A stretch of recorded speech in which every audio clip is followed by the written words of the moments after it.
So I came across this really interesting article by Deadline today. It's called Andor creator Tony Gilroy on building complex Star Wars series with budget bigger than Michael Clayton crew call podcast. So what I'm seeing here first off is Michael Clayton, which is a series made by Tony Gilroy, I believe.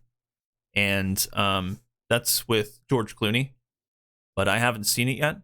I have seen Rogue One, which is what Tony Gilroy wrote. And I had no idea that he wrote it until I looked it up, and I realized that he is not only the writer of Rogue One, he is the writer of Andor. So the storytelling is actually consistent with the movie. It is. And that's something that we don't always get if you've been paying attention for like the past couple of years. So let's go into this a little bit more. It's a more intricate and complex Star Wars than you've ever seen. While the Star Wars series from The Mandalorian to Obi-Wan have been obsessed in stunt casting legacy characters, and those from the Dave Filoni animated universe, the Tony Gilroy created Andor is a very serious, detailed spy show, almost reminiscent of Apple's Slow Horses. Andor follows Diego Luna's Cassian Andor from the Gilroy-penned Rogue One, a Star Wars story, in his rise from being a refugee guy to a rebel who looks to redeem his planet Kenari. His people largely wiped out due to an alleged mining accident from the Empire. So I watched the show. I watched Andor, and I like it. I really like it. I don't know what it is about the show I like, but the slow burn, the world building, and the storytelling, and the characters, and the tension building, it's unmatched. I have yet to see a Star Wars show leave me hooked like that. I'm actually looking forward to the next episode, which, I mean, what more can you ask for? If a show's good, then you'll be enjoying it, and you'll be looking forward to the next episode, right? Yeah, so let's go down a little bit more. To cut forward a little. Let's go down a little bit more. If you want to know how serious a show Andor is, the show kicks off with Luna's Cassian looking for his sister in a brothel. That's actually true. The first thing he does in the show is go to a brothel, and he's like, "Hey, my sister here? She's not doing work here, is she?" But he has to ask. So what's interesting to me about this interview with Tony Gilroy is what he says here. I'm writing every bit as complex and complicated and as detailed and with as much gravitas and with as much personal involvement as Michael Clayton ever. So reading that tells me a lot. That tells me a lot about who Tony Gilroy is. It tells me a lot about his mindset going into the show. Right off the bat, he's telling this interviewer, I'm not messing around. My reputation precedes me, and I work really hard at what I do. And I'm putting maximum effort into this show. The most important thing about Andor that I think people need to either pay attention to or just learn about, try to look it up. The most important thing about this is that it's consistent. Story consistency is so important. And when you have the writer who wrote Rogue One, which is widely loved, okay, I actually liked Rogue One. There are some people that I'm friends with who don't like it. And that's fine. Everybody has their opinion on what movies and shows they watch, but I really liked Rogue One. I loved it. It's a great action-packed movie. One of my favorite directors, Gareth Edwards, who I met years ago at a Honolulu airport. Good times. But I digress. Let's go back into this article a little bit more. Yeah, so, and with as much personal involvement as Michael Clayton ever, Gilroy tells Deadline's Crew Call, the filmmaker also behind that 7 times Oscar-nominated, Oscar-winning legal drama starring George Clooney and Tilda Swinton. So I'm feeling a little bit regretful. Maybe I should watch that. Everybody's saying it's good.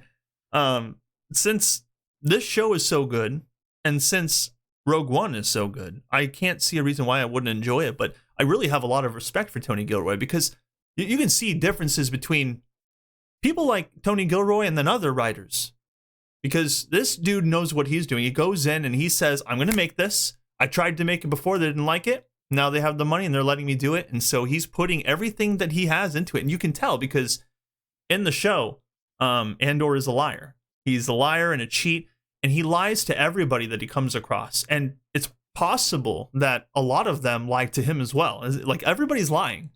I really like that because really shows what the espionage world is like in Star Wars, and it's a dark and gritty world. Like, these people they're violent. They're killing each other off. I mean, they're starting fights everywhere they go. No one's telling the truth. Everybody's motivation is ambiguous. You really can't tell where the story's going.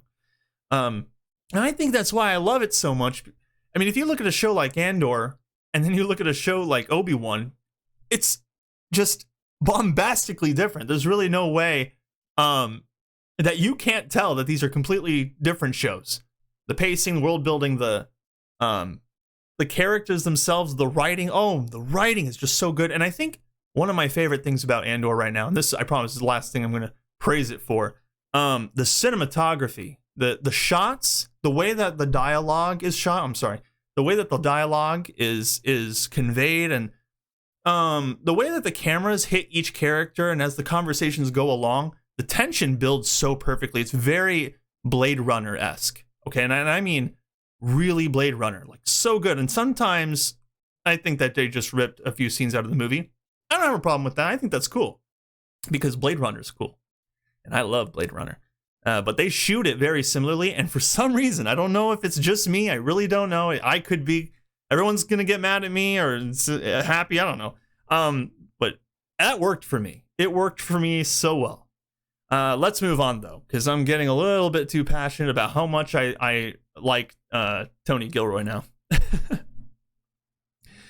How did Lucasfilm get away in allowing Gilroy to make a deliberately paced show with Imperial figures who are more gray than pure black evil? So this is a really good thing from him. Look, check this out. It says, Gilroy, if you're coming to me, I can kind of pick and choose what I want to do. I mean, my reputation is, and because I can pick and choose what I want to do, I'm not slumming. I'm going to bring what I do, so the fact that they're even coming to me, and I've given them a sort of manifesto a few years earlier about how insane I thought the show should be and what they should be doing. When they came back, they were like, wow, we like this idea now, and we can afford to pay for this idea now, and we want you to do it. And I think that more writers and directors like Tony Gilroy should be recognized for their hard work. Because it shows in Andor. It's slow burn, but it's written very well. It's paced really well. You don't know what's going to happen. It was very unpredictable. I had no idea what was going to happen. There was a couple things I picked up on, generally a couple betrayals I saw coming, but it was never so much on the nose. I mean, every character seems to struggle in the show, and it's just amazing. Don't sleep on that show. If you hate here's what I'm going to say. If you're a person who dislikes a lot of the Disney Plus content, Marvel, Star Wars, but let's stick to Star Wars. If you don't like Star Wars shows on Disney Plus, give this one a shot so that you can see what a bad Disney Plus show looks like versus a good Disney Plus show. Those do exist. Both exist. Okay, The Mandalorian, great Star Wars show. Boba Fett, it sucks. Obi-Wan, sucked. It did. It sucked, especially when you watch Andor right after. It just, your opinion of it sucking is even reinforced. So, but just, oh, there goes my phone. But give it a shot. Don't sleep on this, because you could end up regretting it. And I don't want anybody to regret not being able to see quality writing. It really is quality. I can't stress this enough. Don't sleep on this. So let's keep reading though. One of the first big indications that Lucasfilm was serious about Gilroy's approach was that they hired the production designer from Chernobyl, Luke Hull, as well as the limited series producer Son Wallenberg. I don't know how to pronounce that. Sorry. Luna's Andor is as gritty as any protag in a Terry Winter, Tim Van Patten gangster drama. Says Gilroy about Andor, he's a liar and a cheat, and he's the guy in town that probably had a lot of promise at one point that everybody likes, but that nobody wants to see coming down the street. Then everybody puts their hand in their wallet. I'm really liking this. It's making me excited for episode 4, and I feel like this should be what articles talk about. Should be praising the directors and the writers based on merit and based on what they can do, rather than based on the diversity choices and whether they're going to have a colored person replace another colored person and do all these silly things that really are not subjective choices. They're just agenda choices, which is what we don't need in movies and TV shows. I swear, this is going to be one of the most controversial shows out there, I believe personally, because I can see that many YouTubers that I like don't agree with this. They don't agree on Andor. Some of them love it, and some of them like it. Some of them are okay, and then there are a couple that really hate it. I agree with some of those reasons, but not all of them. So I'm gonna just wait for episode 4. I'm gonna watch it. I'm gonna give this show a chance. I really am. I really am. Because I'll do it just for Tony Gilroy. Because I respect people like that. I mean, he seems to know what he's doing. All right, let's read the last part. Gilroy chats with us about whether Cassian's sister will be a mysterious string which pulls season 1 through, how Stellan Skarsgård's Luthen Rael, I think, I will get these pronunciations right at some point, is the real OG. What really went down on those Rogue One reshoots, and whether or not a movie like Michael Clayton could be greenlit in this day and age. So yeah, I don't know if Michael Clayton is a series or a movie. I haven't looked into it at all. But just based on this alone, I want to check it out. Because the way that Tony Gilroy speaks, he just sounds so competent.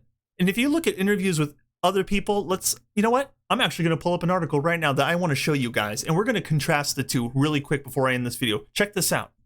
All right, so this is by Entertainment. The Rings of Power appears to solve a much debated plot hole. Showrunners explain how it was unintentional. So if you notice in the last article with the interview of, what's his face?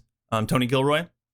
In that interview, the interviewers are just asking normal questions.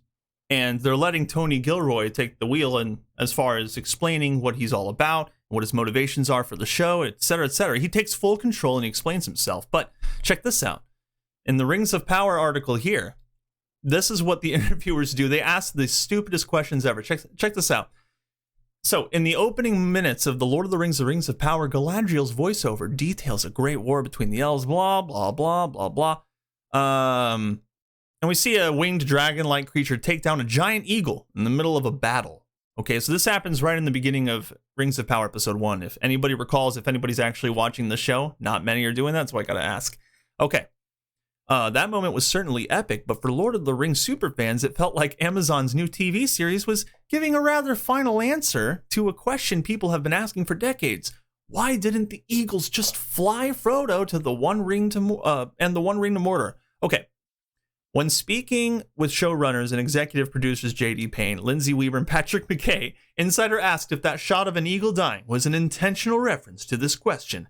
They all broke into laughter and said, I wish we were that smart.